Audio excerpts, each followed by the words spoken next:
ഒരിടത്തൊരിടത്ത് ഒരു കാട്ടിൽ കുട്ടു എന്നു പേരുള്ള ഒരു എലിക്കുട്ടൻ താമസിച്ചിരുന്നു.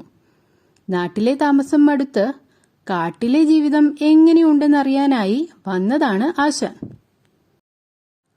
ഒരു ദിവസം കുട്ടു കാട്ടിലൂടെ ഭക്ഷണം അന്വേഷിച്ച് നടക്കുകയായിരുന്നു. കുറേ അന്വേഷിച്ചെങ്കിലും അവനിഷ്ടപ്പെട്ട ഭക്ഷണം അവന് കിട്ടിയില്ല. അങ്ങനെ അലഞ്ഞു നടന്ന് ക്ഷീണിച്ച് അവൻ അടുത്തു കണ്ട ഒരു പാറക്കല്ലിൽ വിശ്രമിക്കാൻ തീരുമാനിച്ചു. വിശ്രമിക്കുന്നതിനിടയിൽ അവിടെ കിടന്ന് അറിയാതെ അവൻ ഉറങ്ങിപ്പോയി. ഉറക്കത്തിൽ നിന്നും എന്തോ ശബ്ദം കേട്ട് കുട്ടു ഞെട്ടി എഴുന്നേറ്റു. അപ്പോൾ കണ്ടത് എന്താണെന്നോ? ചീരുപരുന്ത് അവന്റെ മുൻപിൽ ഒരു ചിരിയോടെ നിൽക്കുന്നു. ചീരുവിനെ കണ്ടതും കുട്ടു ഞെട്ടിപ്പോയി. ചീരു തന്നെ പിടിച്ച് ശാപ്പിടും. അവൻ മനസ്സിൽ വിചാരിച്ചു. രക്ഷപ്പെടാൻ എന്താണ് വഴി?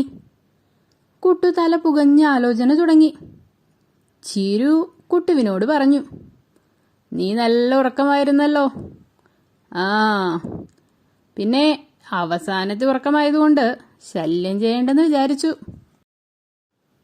ഇതു കേട്ട കുട്ടു സംശയത്തോട് ചോദിച്ചു, അവസാനത്തെ ഉറക്കമോ? അതെന്താ ചേട്ടാ അങ്ങനെ പറഞ്ഞത്? നമ്മൾ നല്ല സുഹൃത്തുക്കളല്ലേ? അവൻ ചോദിച്ചു. സുഹൃത്തോ?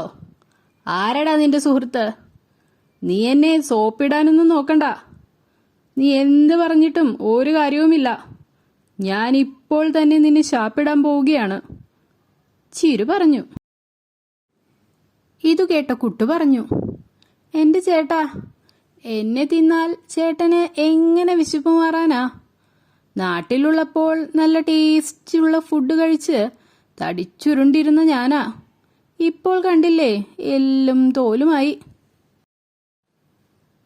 ചീരു നോക്കിയപ്പോൾ ശരിയാണ്, കുട്ടു നന്നായി മെലിഞ്ഞിരിക്കുകയാണ്. ഓ, ഇവനെ കഴിച്ചാൽ വയറൊട്ടും നിറയില്ലല്ലോ, ചീരു വിചാരിച്ചു. തന്റെ സൂത്രം ഫലിക്കുന്നുണ്ടെന്ന് കുട്ടുവിന് മനസ്സിലായി. അവൻ പറഞ്ഞു, ചേട്ടൻ അറിയാമല്ലോ, നാട്ടിൽ പോയാൽ നല്ല ഉഗ്രൻ ഭക്ഷണം കിട്ടും.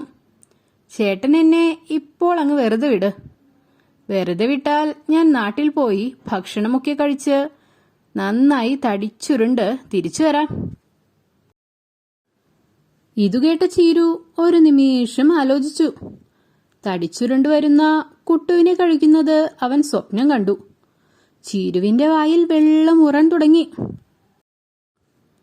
ചീരു ചോദിച്ചു, നാട്ടിൽ പോയാൽ പിന്നെ നീ തിരിച്ചു വരുമെന്ന് എന്താ ഉറപ്പ്? ഇത് കേട്ട കുട്ടു പറഞ്ഞു, എന്റെ ചീരു ചേട്ടാ, ഇത്തവണ ഞാൻ കാട്ടിൽ വന്നത് എന്റെ അമ്മാവന്റെ ഒപ്പമാ. ചേട്ടൻ എന്റെ മാളത്തിലേക്ക് പൊക്കോ, എന്നിട്ട് എന്റെ അമ്മാവനെ കെട്ടിയിട്ടോ. ഞാൻ തിരിച്ചു വരുമ്പോൾ മാത്രം അമ്മാവനെ കെട്ടഴിച്ചു വിട്ടാൽ മതി. ഇതു കേട്ട ചീരു വിചാരിച്ചു, ഇവനൊരു മണ്ടൻ തന്നെ. ഒരു കാര്യം ചെയ്യാം, ഇവനെ നാട്ടിലേക്ക് പറഞ്ഞു വിടാം. എന്നിട്ട് ആദ്യം ഇവന്റെ മാളത്തിൽ പോയി ഇവനറിയാതെ ഇവന്റെ അമ്മാവനെ ശാപ്പിടാം. അമ്മാവനെ രക്ഷിക്കാൻ വേണ്ടി ഇവൻ തിരിച്ചു വരുമ്പോൾ തടിച്ചുരുണ്ട ഇവനെയും ശാപ്പിടാം. ഇങ്ങനെ വിചാരിച്ച് ചീരു കുട്ടുവിനോട് പറഞ്ഞു, ആ ശരി ശരി, നീ പൊക്കോ. പക്ഷേ ഒരാഴ്ചയ്ക്കുള്ളിൽ തടിച്ചുരുണ്ട് നീ തിരിച്ചു വരണം. അല്ലെങ്കിൽ നിന്റെ അമ്മാവനെ ഞാൻ പിടിച്ച് ശാപ്പിടും. പറഞ്ഞില്ലെന്ന് വേണ്ട. ഇത്രയും കേട്ടതും കുട്ടു അവിടെ നിന്നും ഓടി രക്ഷപ്പെട്ടു. രക്ഷപ്പെടുന്ന വഴിക്ക് അവൻ വിചാരിച്ചു, ഈ ചീരു ഒരു മണ്ടൻ തന്നെ. എന്റെ മാളത്തിൽ എന്റെ അമ്മാവനുണ്ടെന്ന് പറഞ്ഞത് അവൻ വിശ്വസിച്ചു. അവിടെ ഞാനല്ലാതെ ആരും ഉണ്ടായിരുന്നില്ല, ചിരിയോടെ അവൻ ഓർത്തു. ആ സമയത്ത് അമ്മാവനെ ശാപ്പിടാനായി മാളത്തിനടുത്ത് ചീരു എത്തി.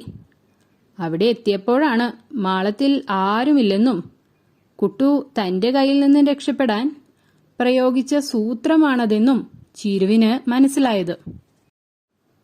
കൂട്ടുകാരെ, ഒരു പ്രശ്നമോ അപകടമോ വന്നാൽ കുട്ടുവിനെ പോലെ പേടിക്കാതെ അതിൽ നിന്നും രക്ഷപ്പെടാനുള്ള ശ്രമം നടത്തുകയല്ലേ ചെയ്യേണ്ടത്?